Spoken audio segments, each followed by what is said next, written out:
All right. Welcome to Conversations with Ken Okonek. I have Carmen Perez with me here today. And I'm so excited because we got connected through a mutual friend of ours, Pam Lloyd, someone I just have near and dear to my heart, and such a great mentor. And she told me I had to talk to you. And then we talked very quickly, which I always love when we can reach out and speak with someone and how you find these people that are just really moving and shaking in life, how their communication is so solid, right? Like we connected almost immediately. I think there's a lot of times, you reach out to someone and it's like, I'm busy. They take forever to get text back. And I just love that as a simple sign of like, I kind of know what this person's doing, because if they get back to you immediately, they close loops immediately, they're moving and shaking in a way that's really cool. And so we got on the phone. It was an amazing conversation. And I'm really excited to dig into what you're here to talk about, and really kind of what's kind of become a mission of yours, right? Is really educating the type of world we're in, the business, the entrepreneurs, the hustle mentality,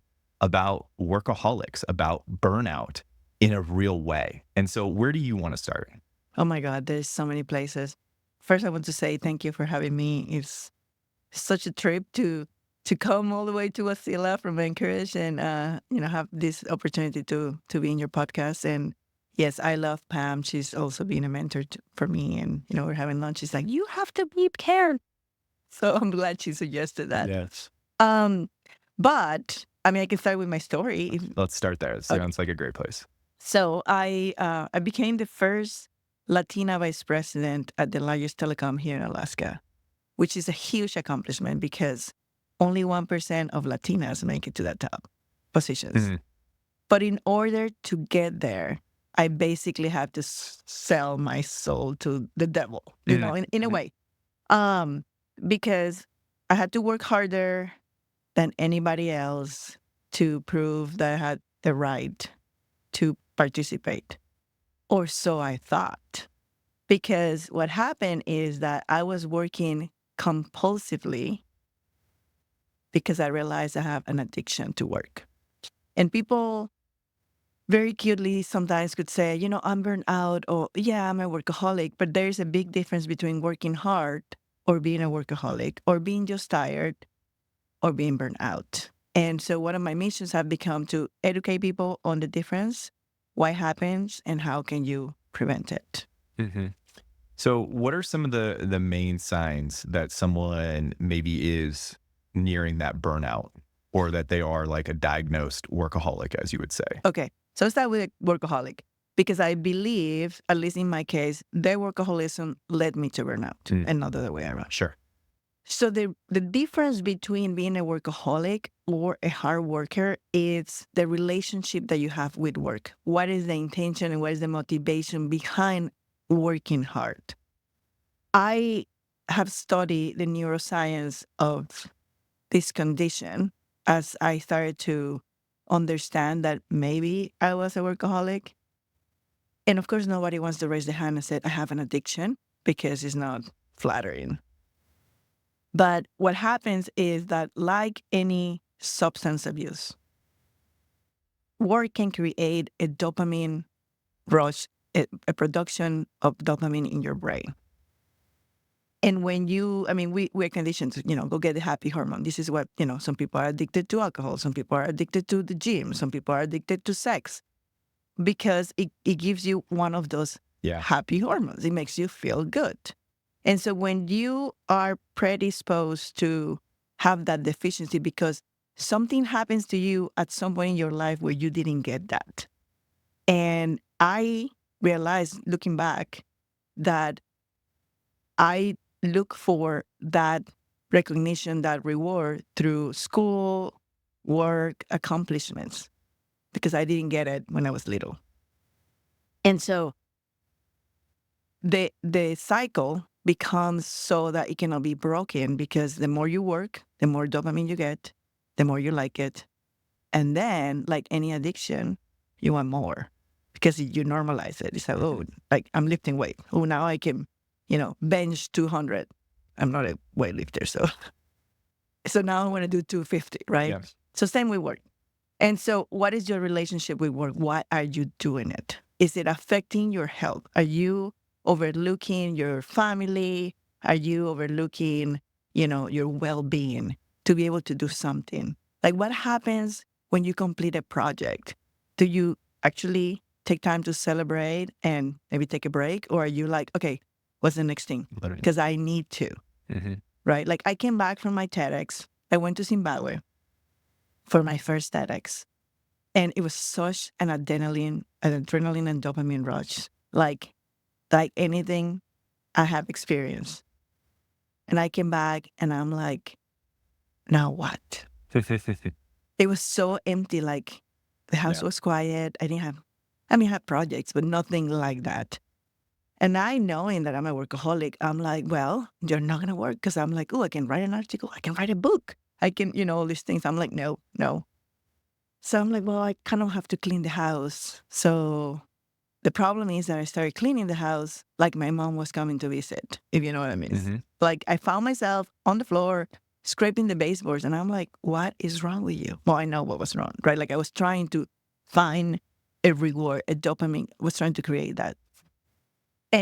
But recognizing it is so important, because when you're aware, then you can do something about it. Right.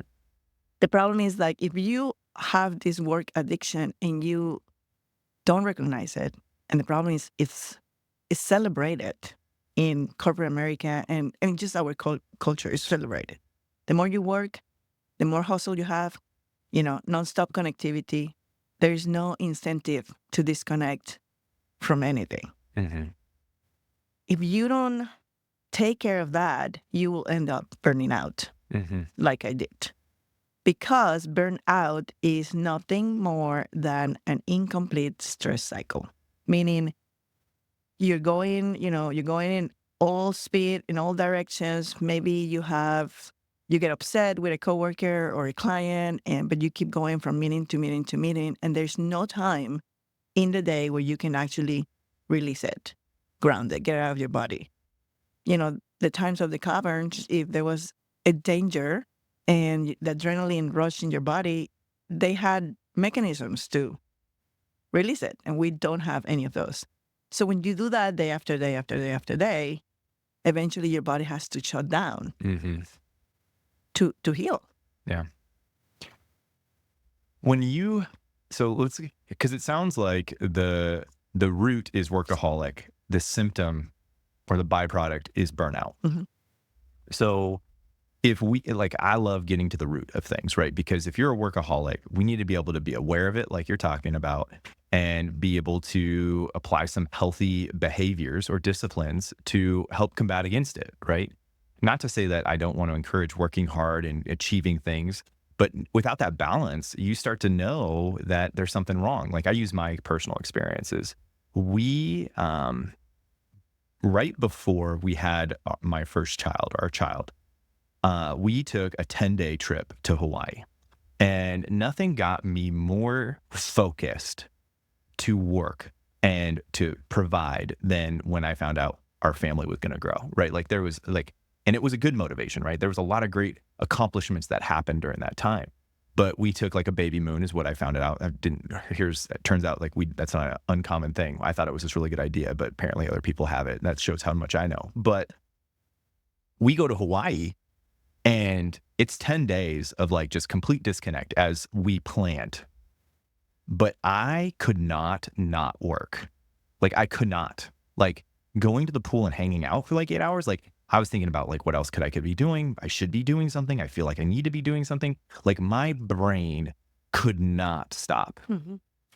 And that I in that moment during that trip, I was like, there's something seriously wrong going inside me, because that should not be the way I feel when you're going to an awesome place, staying at an awesome resort, spending time with friends and family. You should be able to enjoy. And it was 10 days that I didn't enjoy. I was more excited to come back and answer emails and do sales calls than it was like 10 days in Hawaii. And I was like, okay. And then that's when I started looking in the mirror and working really hard on that. But that's obviously a major sign of burnout. Would you agree? 100%. Or workaholic? 100%. And I agree, and I'm laughing because there's so many times where I've been in the most beautiful places in this world. Cruises, Hawaii. I go to Hawaii a lot here from Alaska, and I couldn't stop working. And there was one time we had a major deal going on, and I had a contract about this big.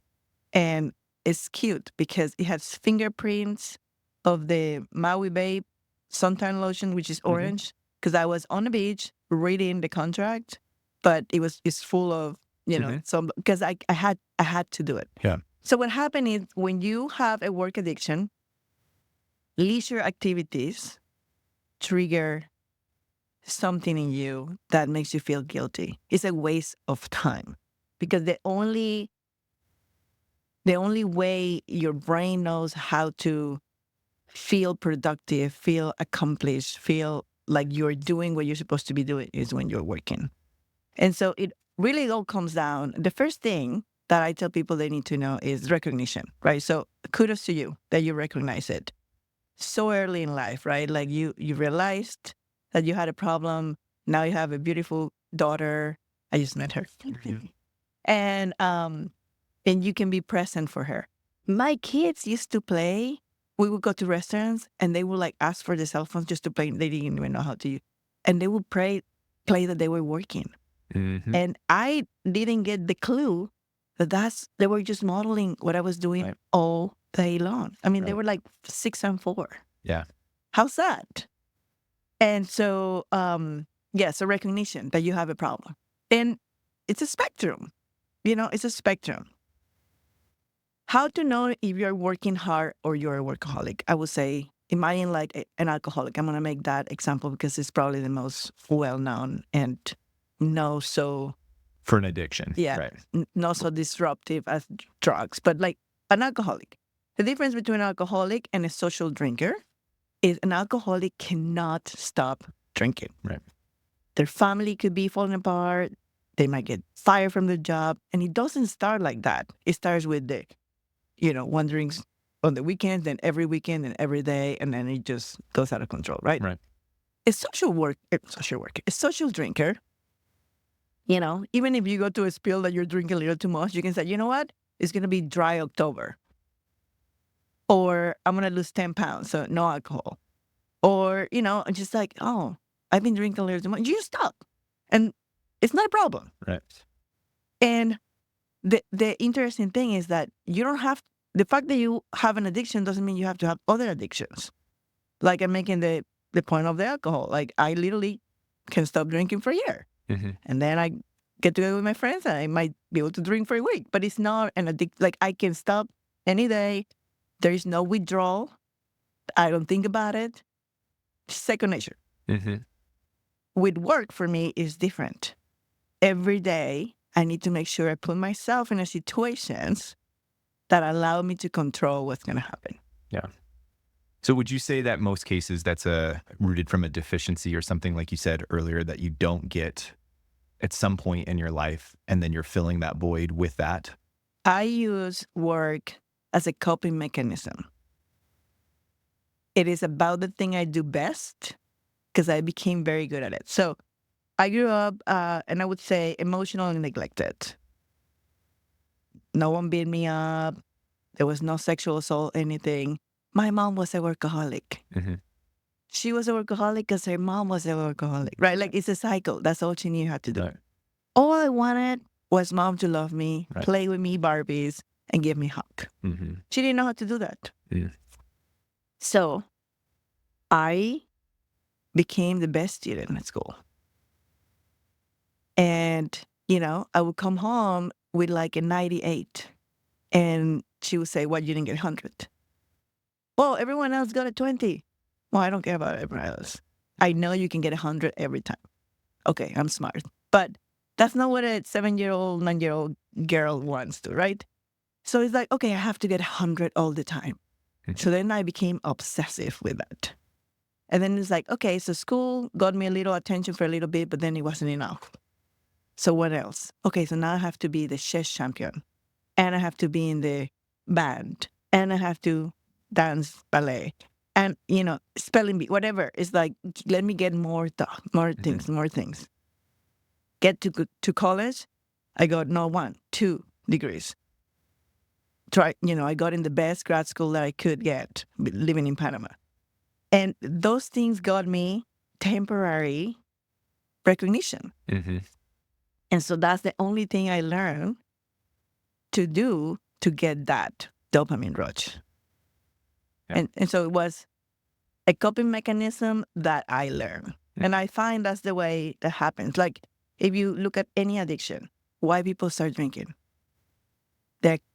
there's something in their life they're trying to ignore, not pay attention. It might be relationships issues or abuse or something. So they start drinking to forget about that. Right. And then it gets out of control because you can't control that loop of dopamine. Right. Same with food. So a lot of people eat because they feel bad. Mm-hmm. You know, when women are dumped, people break up. What do? They eat chocolate because it gives you dopamine. Mm-hmm. Yeah. So what would you say are some signs outside of maybe like you can't find pleasure in the, like you said, the miscellaneous tasks of the day or just recreation? Is there other signs that you find to be really closely linked to workaholic? I find like the way you interact with people at work is a good sign. Mm. Have you ever seen people that take so personal the success or failure of a project? Sure. Right? It's not, sure, we want to do a good job. Right. We want to do the best for the company that we're working for or the client we're working for. But sometimes things happen, right? Yeah.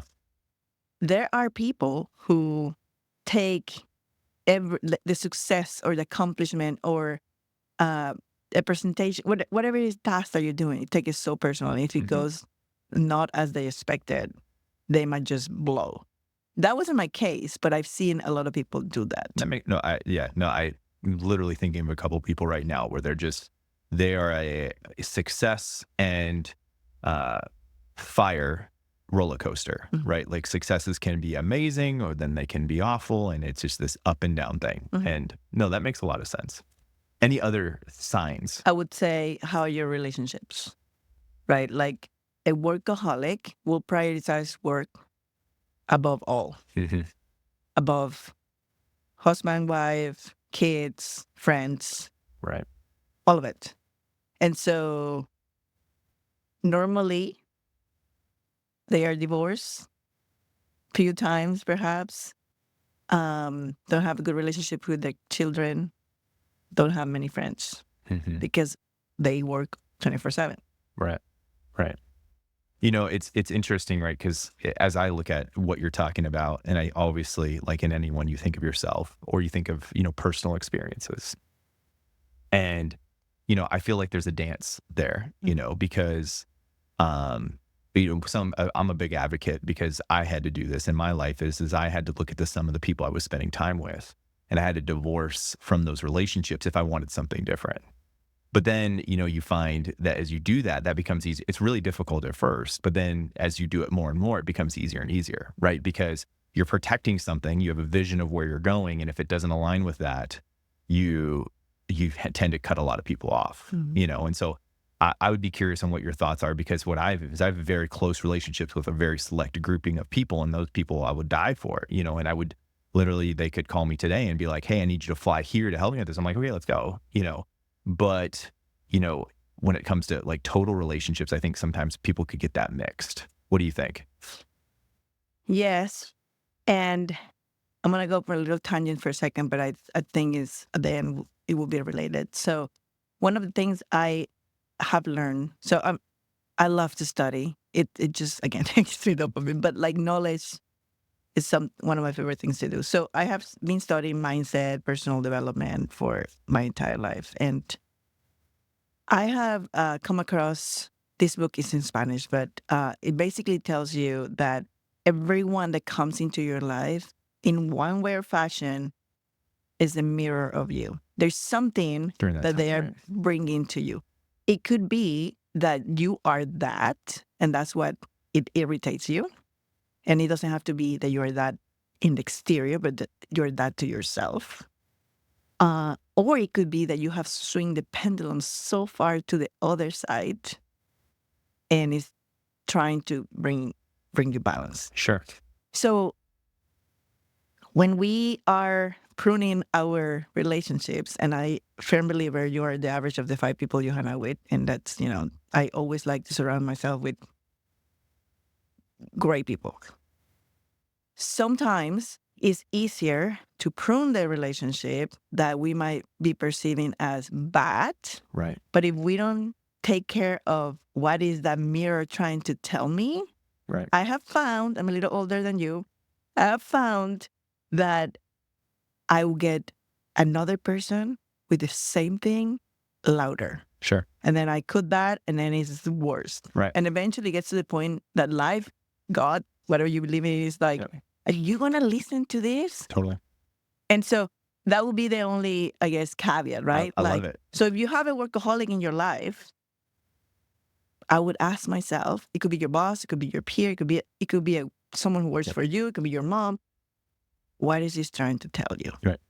Well, and if you keep getting the same thing from different relationships, those relationships are the problem. You're the problem, right? Like I'm a firm, like I've always said that, like if you're able to go into new situations and there's always problems, you are the common denominator. You're the common denominator, right? So I would say the same thing with the relationships, right? If you continue to prune relationships, gain your relationships, and those same problems come up in those people, and you keep blaming other people, you definitely need to look in the mirror for sure. 100% agree with that.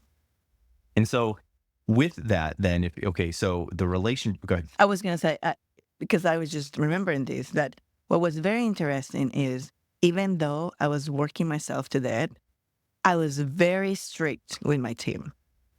Like, you're going on vacation, you have 300 accumulated hours, you're going to go. Take it.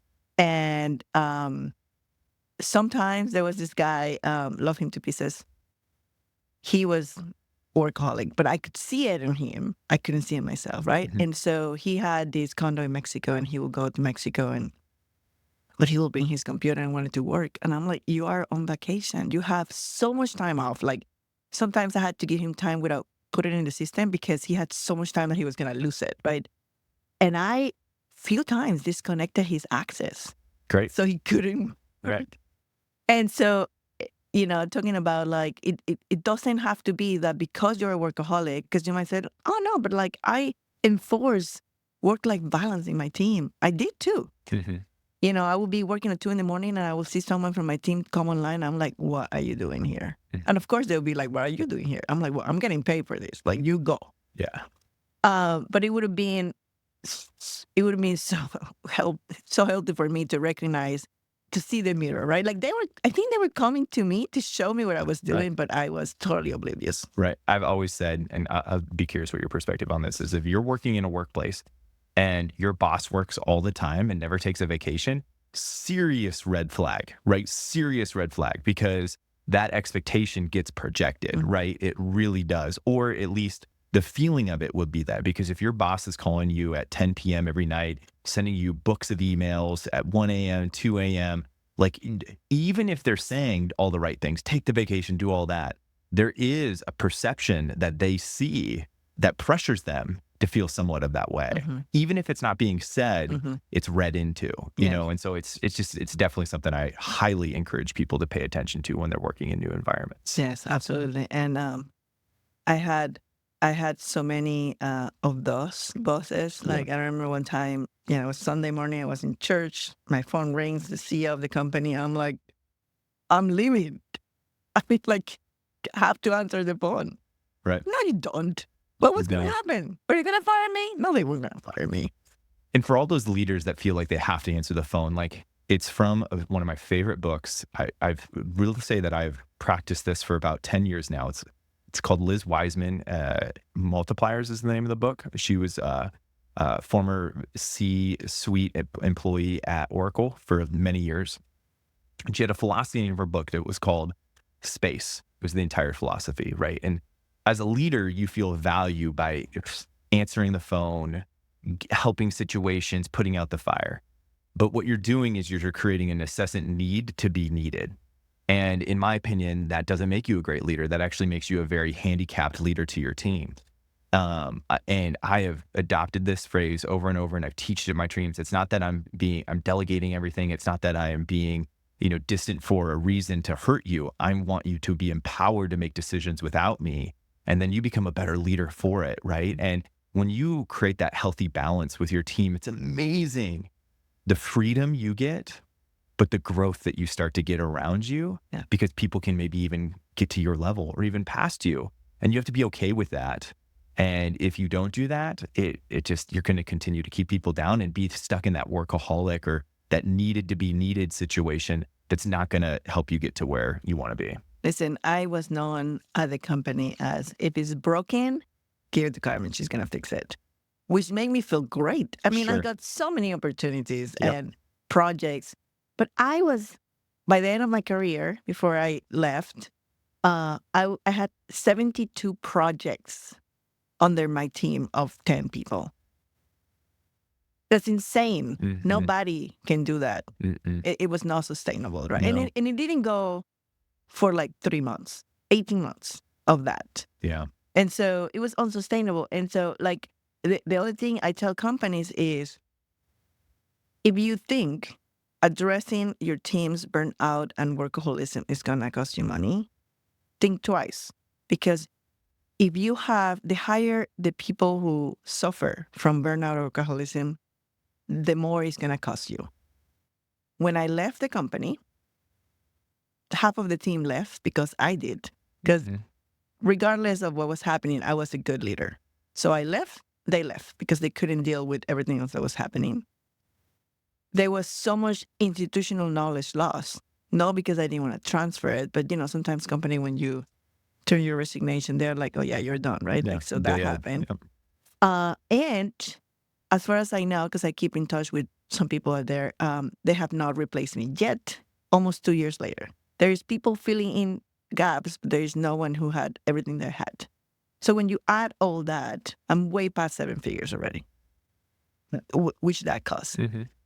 If I would have had a leader that was educated about what was happening, and I would have gotten the help, the wake-up call, the tools to cope another way, if I was forced to take time off, right?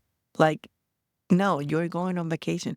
I had conference go from Jamaica, from cruises. I mean, like, name it, right? Like, there was not a vacation I took in 20 years that I didn't work. But if I was led in a different way, I probably would still be there. The company would still be profiting from my knowledge, expertise. The team would be intact. And it would be a different story. Yeah. Say everyone's listening and they may be working hard or be on the trajectory of burnout, or maybe they are hearing like, maybe I'm a workaholic. What are some of the successful behaviors that can help, once you're aware of it, to start to combat it or start to protect yourself from hitting that wall of major burnout? Yes. So let's say that you discover and you're like, okay, well, I might be a workaholic. By the way, you don't have to be a workaholic to burn out, but that's just my story. We talk about recognition. So awareness of the problem is fundamental. You need to plan for putting yourself in situations where you can control. Like the same way an alcoholic will not go to, a alcohol store or a party where people are going to be having shots, right? You cannot help yourself. You have to put boundaries. And so obviously you cannot stop working because you have to make money, right? One way or another. Yeah. Like even if you quit and start your own business, you have to work. So what are the boundaries, the professional boundaries that you can put in place? So when I coach leaders, we work on the subconscious beliefs, because these are all coming from your subconscious belief. Like, I really thought if I wasn't responding an email within the 30 seconds that it was sent to me, even if it was 11 o'clock at night, that I was going to lose status in a way, right? Like someone, like all this hard work that I have done to make it is just going to crumble under me. That's not true, right? Like FOMO. It's FOMO, right? So going deep inside and understanding what are the things I'm telling myself? Why is this happening? What is that thing I have to heal? Most likely from your childhood, that it's making me behave this way. It's fundamentally important to do. You also need to manage your energy. So there's a lot of people, we interacting with each other.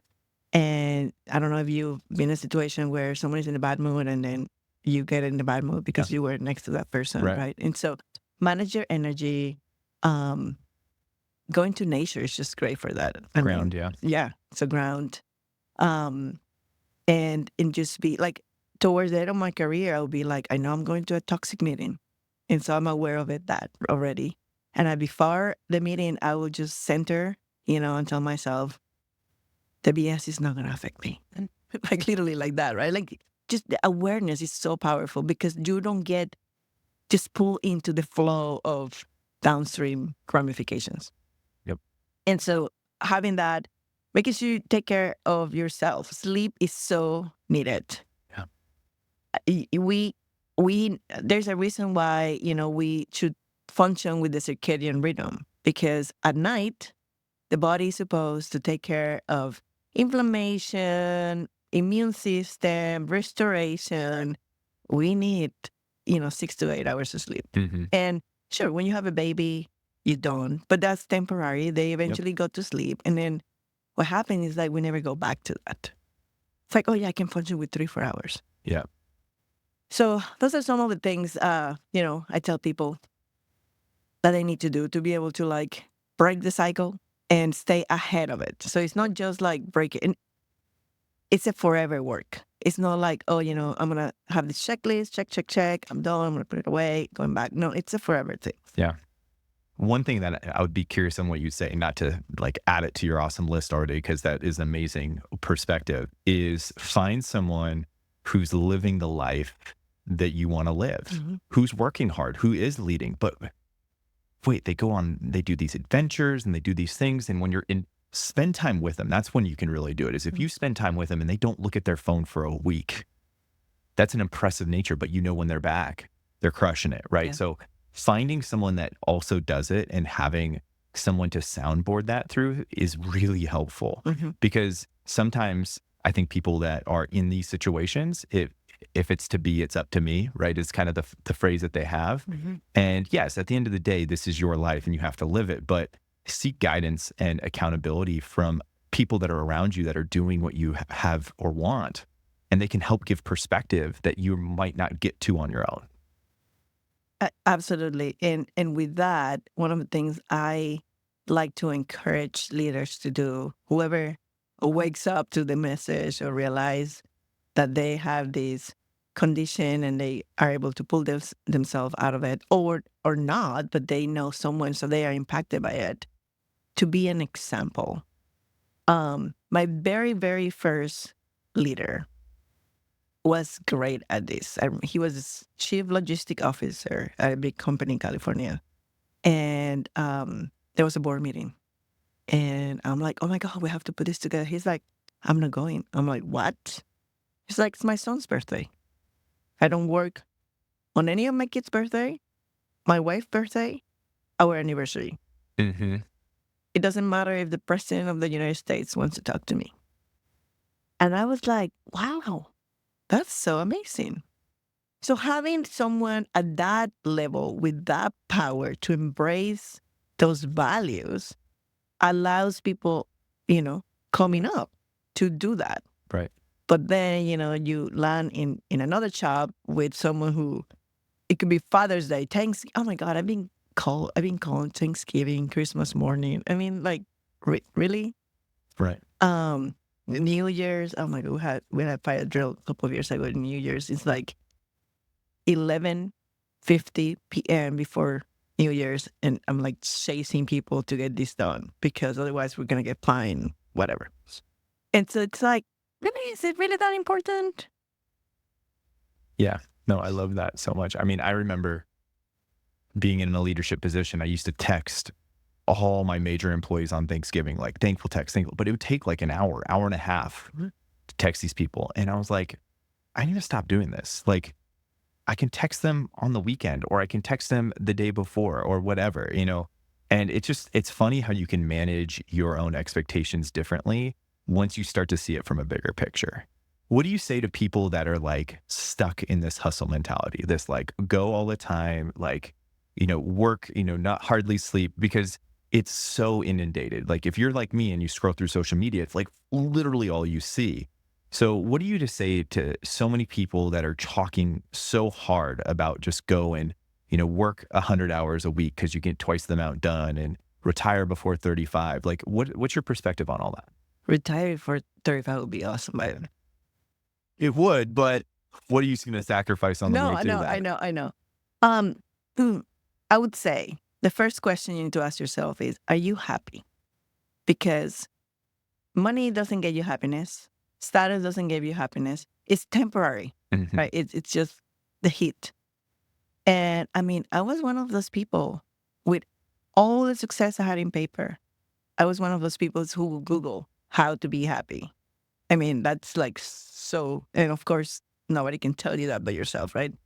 So if you find yourself that you're always trying to find the next thing to make you happy, or maybe if I get this title, maybe if I get a promotion, maybe if I get this project, maybe if I move companies, maybe if I open something, maybe if I had a side hustle, done it all, maybe I will be happy. You won't, because there is something within, it's all within, Mhm. that needs attention. Yeah. Attention. And so that would be the first thing. If you are stuck in the unhappiness, you need to look inwards. Mhm. Yeah. I've always loved the definition of happiness. This is the joy of passing of time. Mhm, mhm. If you're enjoying the passing of time, because it's a dangerous place to be either looking in the rearview mirror or constantly hitting the gas pedal to move forward. Yes. Yes. I used to hate being quiet by myself, and now I love it. My favorite place. I love it. I love to take, bath, especially when it's cold out, and I can stay there for like an hour doing nothing. When I started, it would be like, I'll do that and listen to a podcast, Right. And, you gotta realize, like, no, the whole thing is, can you be by yourself, with yourself?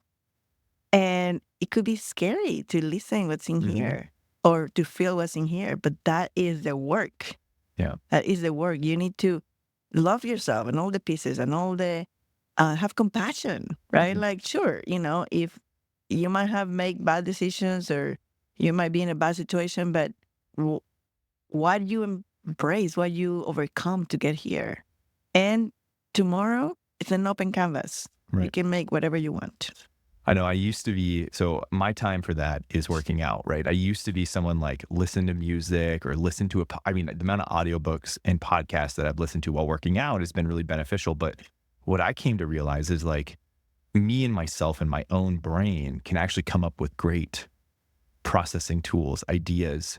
And if I'm constantly consuming other things, there's no time for me to create anything from within. Mm-hmm. And I think that now more than ever, I don't know if you like following this, but obviously, being an owner at a marketing agency, I pay attention to this. The average time on screens per day, do you know what it is? 23 hours. 8 hours of screen time every day. Yeah. That's insane to think about. Like you work 8 hours and that's like social screen time. Like that's not like if you work on Zoom and you're on Zoom meetings all day, like I am, like that goes well over 8 hours. Mm-hmm. And just to think that like we're consuming that much screen every single day, very little time you're actually up in your own head almost ever. And I really wish more people understood that. I know. And I have teenagers. So 8 hours seems like not enough. Like they are way more. Right. And, sometimes it's like a balance now. Like, do I want them to hate me or not? But like, I've seen the impact that it has in your psyche. It's so bad for us. There's so much comparison, so much fake information because people only put the highlights of their day in social media, right? So then you think like, oh my God, this person's life is so awesome. And it's like, yeah, what happened to the 23 hours they weren't filming a reel? Mhm. And we have lost that perspective, I think. And it clouds your brain, your intuition, the ability to solve problems. Because now it's very easy to ask Google or Chat GPT for everything, right? It's like, um, And the brain is a muscle, right? So how do you get a muscle to be more efficient and be bigger? You work it. So if we don't work it, we're going to go backwards. They said that we only use 10% of our brain. I mean, at this pace, it's going to be like 1%. Yeah. I really encourage people to just even like take a small little exercise, like go to your phone. If you have an iPhone, go to battery and then go to show details and see how much time you're spending on certain things. If you're spending 4 hours on the internet, 3 hours on social media, like, is that serving you? Are you, like, what I've always liked to say is, are you consuming or are you producing? Right? Because if you, like, it's one thing if you're spending on the social media and you're building a brand or doing something like that. And again, we need to have detox from that. But like, what value is it bringing? And is it fulfilling something, or are you just avoiding something? And then that's another thing that you need to pay attention to, because like you use work as a coping mechanism, or you use food as a coping mechanism, or alcohol, or whatever it is that you use. Social media is doing the same thing. It's taking you away from that thing that you don't want to deal with. Right. And so it's going to do the same thing for people. Right. Except that it doesn't make you money. Yeah. At least work gives you money. Right. Yeah. And so it's just, you got to be able to find joy in things that might not be what's the common shown thing, and learn what that is. Like, I don't care if it's plucking weeds in your yard, or if it's, gardening, or if it's cooking.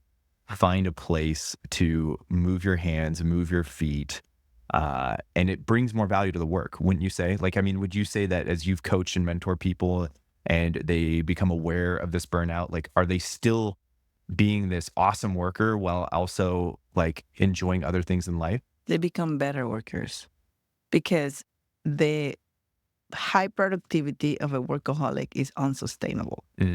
You cannot put with that for long periods of time.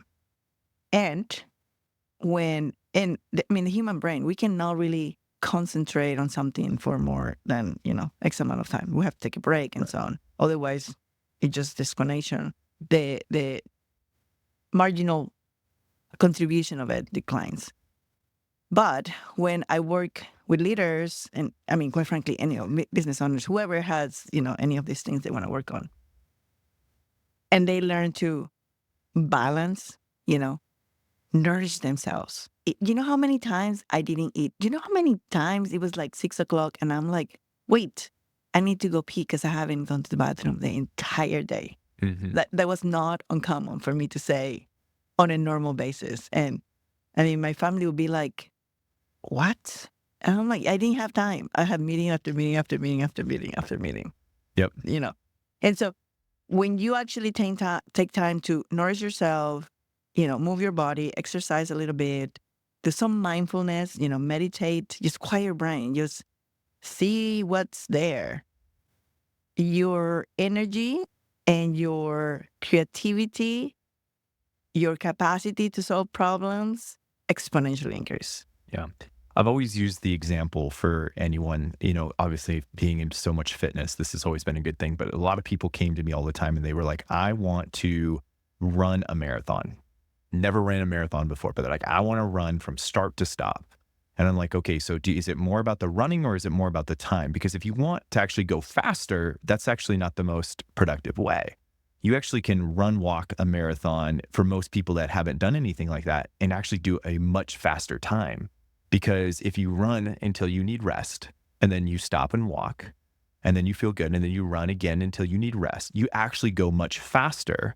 And I always made that same connection to work. Like, if you work while you feel good to work, and then if you need rest and you take the rest you need, you can get more done in sprints than you can in a marathon. And I think a lot of people just, they value time over maybe productivity, and so it's just shifting maybe your standards of how you see value. And that allows sometimes for people to be able to prioritize things differently, you can take away from time. Because I'll tell you, you are a workaholic if at your personal time, you're thinking about work, And you got a major problem if while you're at work, you're thinking about your personal time, because then you're not winning any of life. Right. And that's, you definitely need to balance something out. For a workaholic, you're probably thinking about work 24/7. Right. When you are at work, when you are with your family, when you are, I mean, it's like, am I playing Uno or playing Barbies? Right. I'll see you playing Barbies in near future here. Yep. And you're like there, but you're not there. You're Yeah. not present, right? So that would be more of a workaholic. But when you're talking about the sprint, the thing that came to me was also, and this comes with time management, strategic time management, which is one of the things I teach, is not everybody has top energy at the same hours. Mm-hmm. I am not a morning person. Mm-hmm. No matter what, I can be awake. I am not at my prime before 10 in the morning. It doesn't matter if I had 3 cups of coffee. But I am at my prime between 10 and 2, and then between 8 o'clock at night and midnight. Mm-hmm.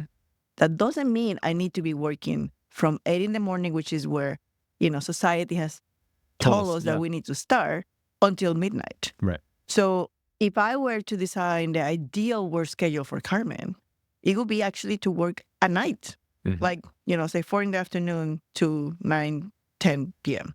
Yep. Because I know I can get the most brilliant, and this is where I've done my most brilliant presentations, memorized my TEDx and my presentations, wrote whatever, books, articles. It's at night. Yep. Go figure. Mm-hmm. And so if you know what is it for you, and you take advantage of that, then you don't have to be working that entire time. Right. And so I remember when I was a leader, I wouldn't be one of those that, you have to be in front of your computer 8 to 5. I really don't care, especially when with the pandemic we went home.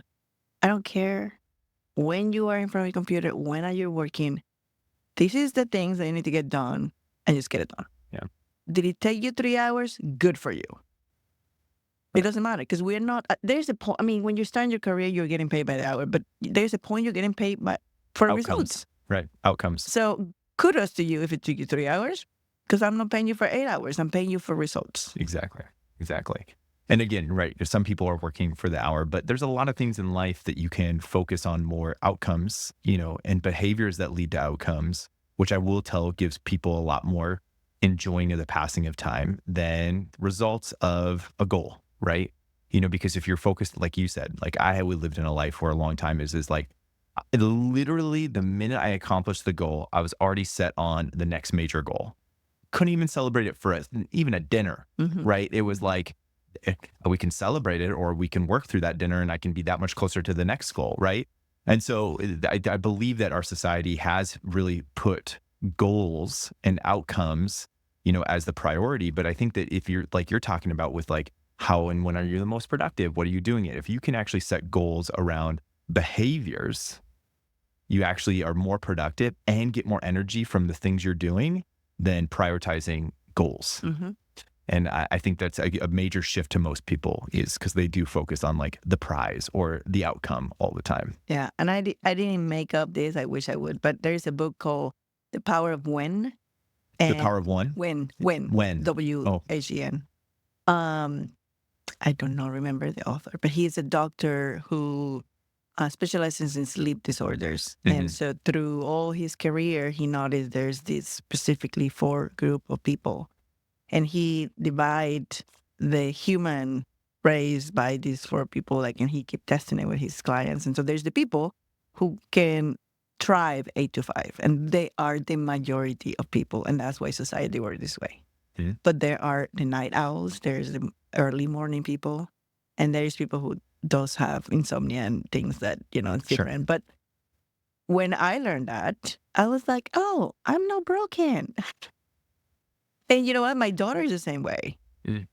She studies at night, and she's up till like 3 in the morning. And so the conversation I had with her is, as long as she can function in school, and as long as, she has straight A's, she has like 4.3 GPA. I don't know how you can do that, but she does, with all the AP classes. But it's like, that's what works for her. And the reason I know is she's not crazy is because that's how it works for me. Yeah. I don't go as late as you, but I'm the same thing. Like my wife and I, we have dinner, we watch a social catch up or whatever. And then her and I both pick up whatever projects we're working on from like 8 o'clock to 10 o'clock. And then we close down the night and go to bed, because you have little ones, so we're up obviously very early. But I highly agree with you. Like if you're not productive from 2 p.m. to 5 p.m., don't try to fit it in. Like do what you need to during that time. And like you said, fortunately, the pandemic has created a lot of that freedom for some people. I'd say it's probably one of the most net positive things that came out of that crazy time was the somewhat flexibility that a lot of people did have in being able to prioritize that. Mhm. Well, Carmen, is there anything, fleeting thoughts, any last real pieces of nuggets that you would want to try to inspire, empower, motivate people to be able to be aware of this, address this, pay attention to this, and work through this? Yes, thank you. I would like to emphasize that this is actually a global epidemic. This is not something that, Carmen made up with, came up with.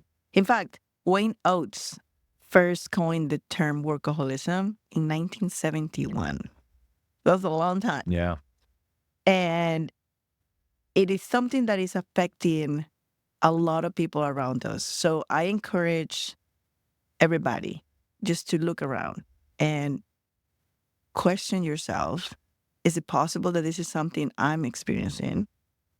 And if not, who around me is displaying any of these signs?